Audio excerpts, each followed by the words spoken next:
welcome back to another channel. Today I'm going to be building out a board to place the air tank, the compressor, and the management. Let me show you guys what I have set up here. So I bought this board from Home Depot, 2 by 4 feet, and I took out the trunk floor mat to trace out the outline of it, and then I'm going to use a jigsaw just to cut it out. I'm not going to be covering the entire floor. I'm just going to have it up to maybe right there. You see that line right there, and this is where the tank is gonna be. I have the 4-gallon tank, so as you know, the 350Z in the trunk, they have the rear strut that goes, that like arch go from the side to side, so it wouldn't sit right in the middle, and I don't want to put it in the back because no one can really see it. So I want to make it look a little nice, so when I go to car shows or whatever, I can just pop the trunk and boom, air tank is like right in your face. Here's how the trunk is gonna look. If you're standing right by the trunk and you open the latch, this is how it's gonna look. The tank's right here. I only have 1 air compressor. Probably gonna get the 2nd compressor soon, but for now I'm probably gonna set it right here, just so if I get the 2nd compressor, I'll be able to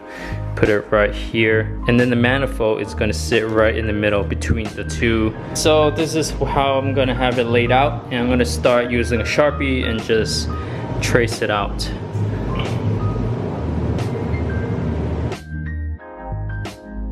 Here it is all traced out. I'm actually gonna probably line it up maybe like a centimeter smaller, just so that when I put it in the car, it won't be too tight of a fit. I'm not too sure if I'm gonna leave this in, because putting in the car would be pretty difficult as if like this. So I'm probably just gonna go straight up.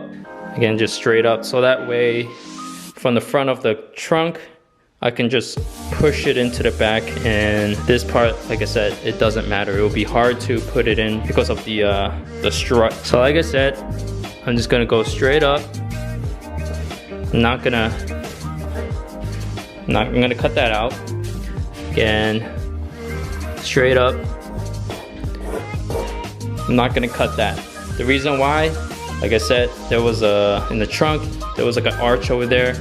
If I put it in, it would not fit, so this is gonna have to slide in. So yeah, this should work out. It should still have enough space for the compressor right here, the management, and a 2nd compressor in the future. So yeah, let's get the jigsaw and start cutting.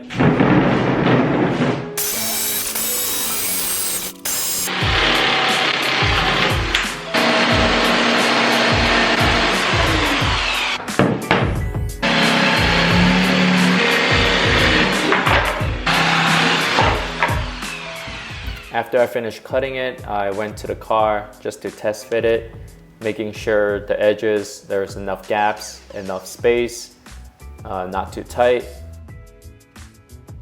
Like I said earlier, where I cut those 2 pieces out, it's because so you can easily slide it out and slide it back in like this. What I'm gonna do right now is just put on the compressor silencer. What this does, it just helps with the vibration of when your compressor going off, so it's not gonna like shake the car, so it's just gonna like absorb most of the vibration on these rubbers. I have one of the silencer on. Now to put on the other one, to remove these bolts, you're gonna use a 4mm Allen key wrench. This is how I'm gonna have it set up. The tank goes like this. This is gonna sit behind it. I'm gonna get the 2nd compressor in the future, and the manifold is gonna be right in the center. I have enough slack for the air lines and the main harness connection right here. So there's enough slack for the compressor to the tank. So I'm just gonna mark out some holes and I'm gonna start drilling them out.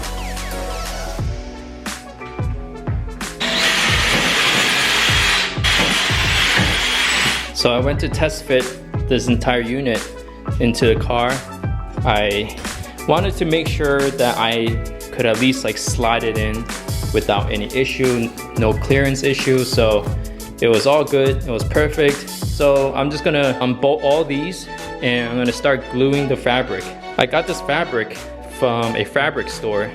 So a whole yard of this cost $16, and also bought this adhesive spray. So this also cost $9. Pre-drill the holes first before laying down this, just so then you have the underside to drill through the fabric.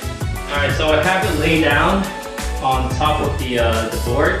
So I'm just gonna cut away some fabric that I don't need because it's gonna be too much. So I'm just gonna use maybe like 2 inches, 2 inches, and just gonna give it a cut, see how it goes.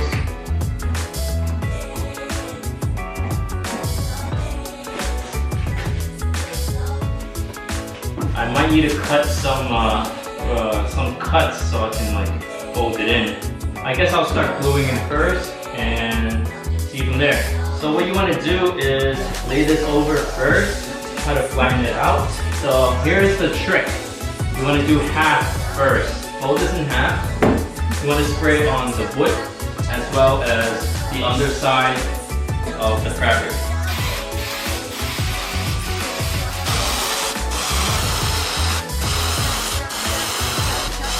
I'm just gonna touch over here and it's starting to feel tacky. Yeah, it's really sticky. So make sure to wear gloves. So once you lay it on both sides, you're gonna wanna just fold it over. So let me show you. Let me set this camera down first.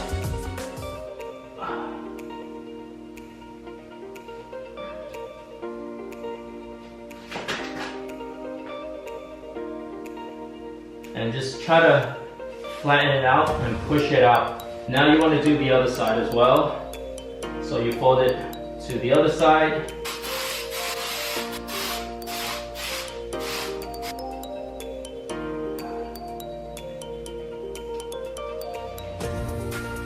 And then again, just now, you want to fold it over and you want to spray some adhesive on here as well. So now you want to just take a scissor and just try to cut the area that you might need to cut so then you can fold it in.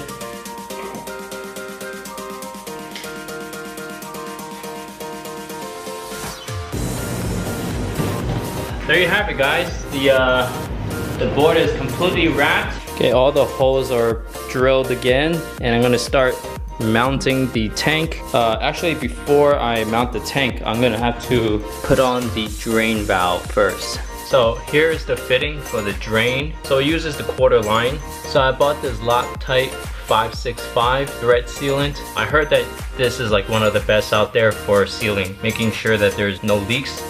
Better than using Teflon tape. They provided this on your Airlift kit, but it's better to use this. So I'm gonna go ahead and use this on all my fittings. So I'm not putting too much, I'm just making sure all the threads has the sealant on.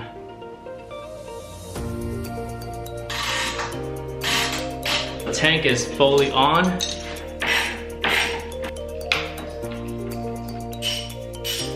This is it. It's all bolted on. So once I lay it on top of the factory floor mat, it's gonna blend right in. And I can just like slide this out for any kind of maintenance if I wanted to. So that is the idea. I didn't want to like bolt it right on the factory floor mat. You know, if there's any kind of leak, I can just, you know, pull this out like I said and check the fittings. It'll be a lot easier. Yeah, let me know what you guys think. This is my first time doing air setup, so it's a learning experience. Once I received the kit, it came with all these hoses, the air lines, the fitting. It just looks so intimidating because I didn't know where to start, but they do have picture instruction of the diagram and everything, so it's easy to follow. Here I'm just adding all the thread sealants and fitting on all the fittings to the tank.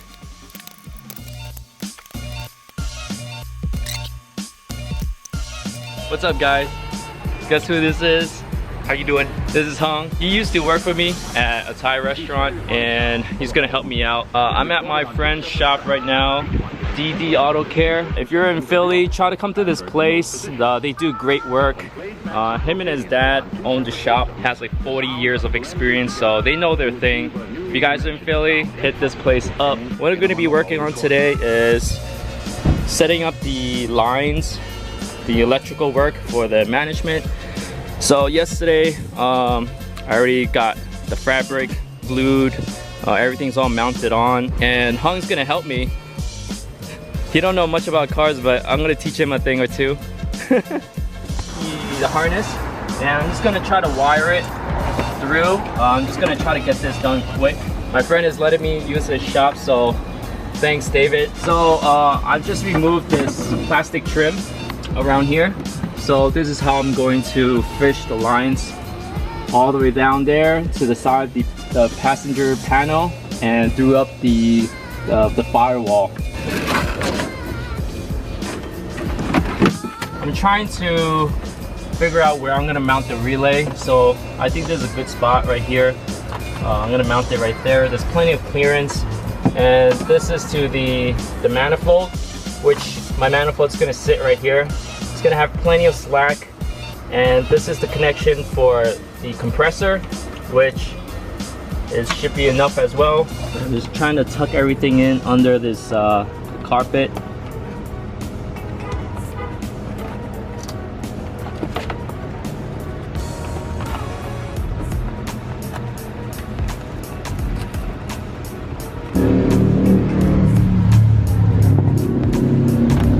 Alright, that's... So the whole purpose of this is to connect to the engine?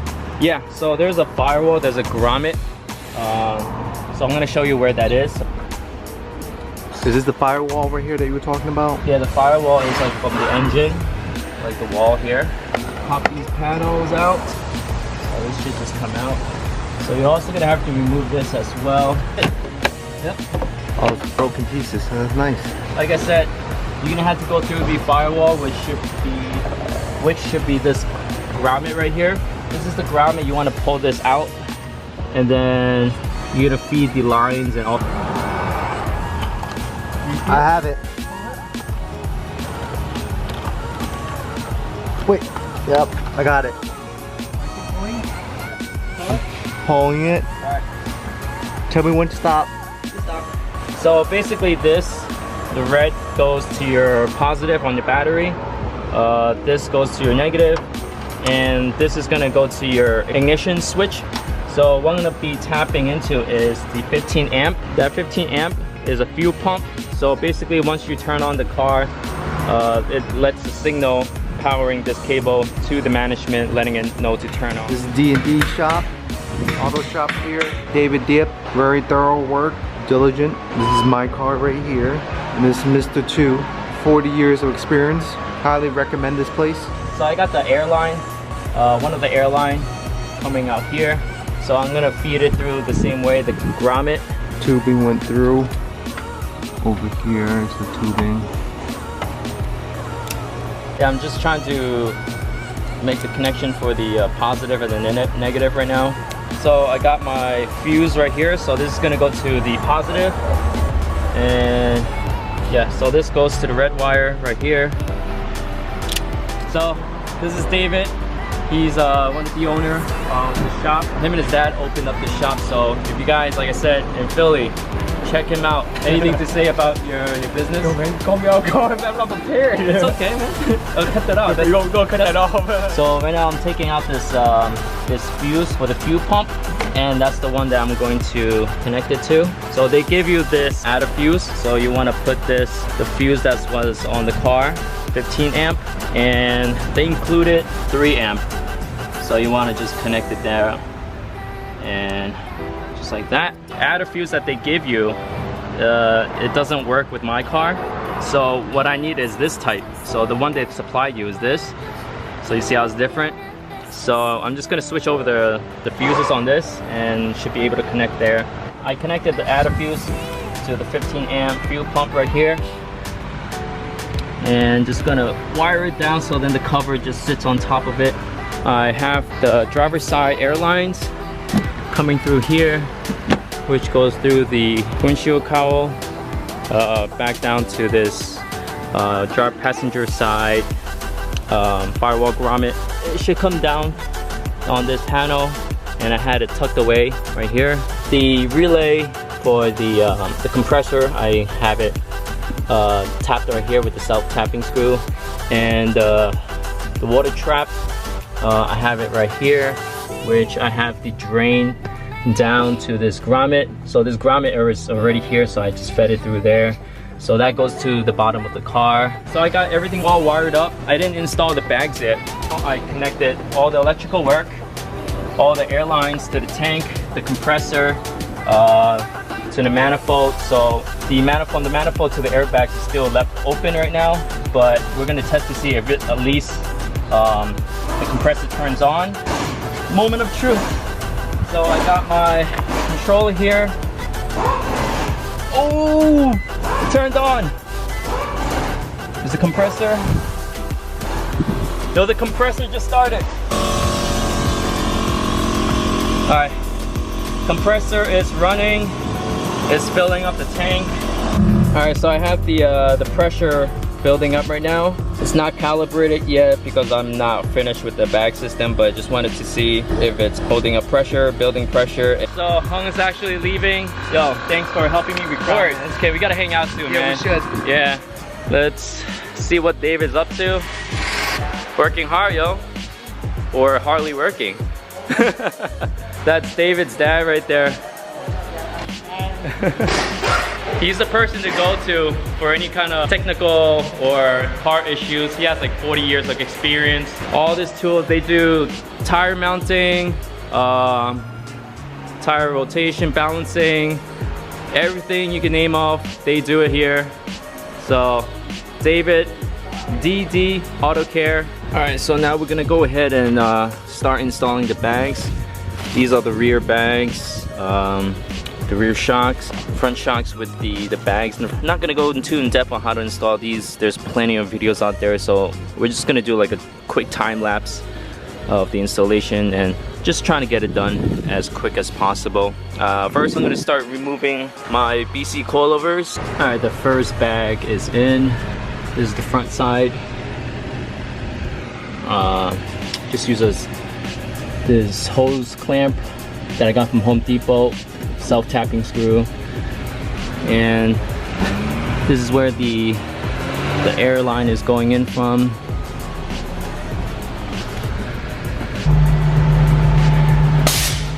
It's doing its calibration.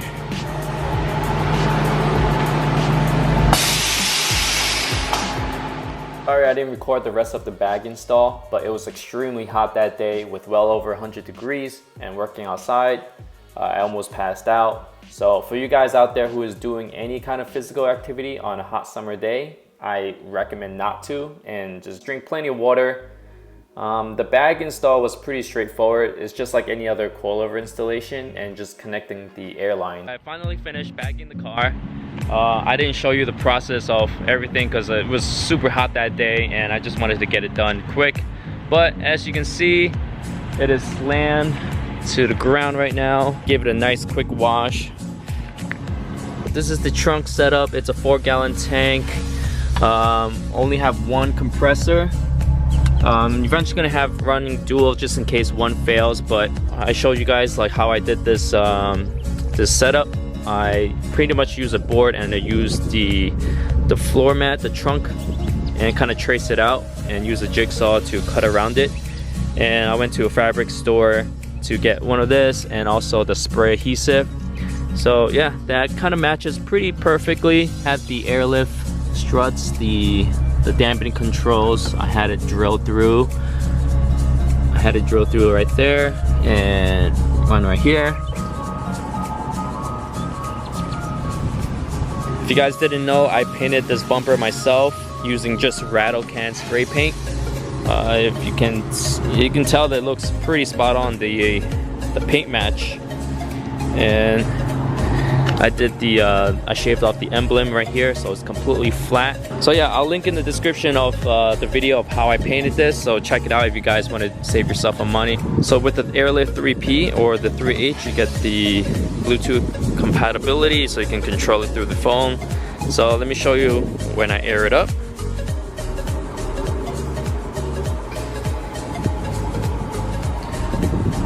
So this is all the way aired up. And I'm gonna air it down.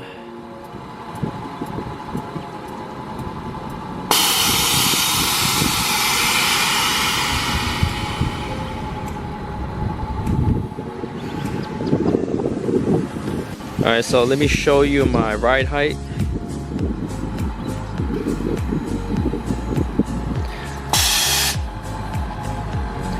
So, yep, this is my ride height, especially riding in around the city. There's a lot of potholes, the streets aren't that nice. This will allow me to clear a lot of like the speed bumps. And let's say if I'm driving in like a nicer area, knowing that the streets are nice, I'm just gonna air it down just a little bit. Yeah, so this is like the height where if I know the area is nice. Like this is a pretty nice ride height. And this is airing up again, just so like if I want to get up to steep driveways or avoid obstacles, I just hit this button, air it up.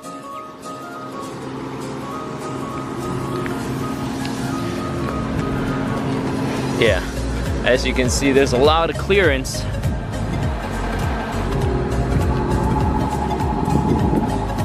Alright, time to air it down for you guys.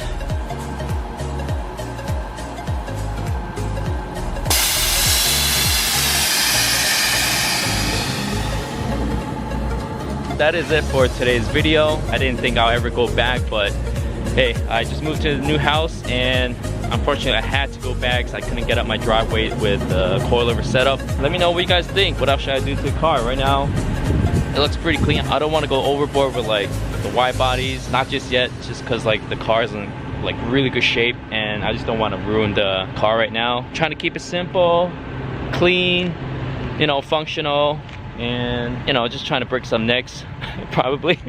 Yeah, so I'm gonna shoot some cinematics for you guys and hope you guys enjoy it.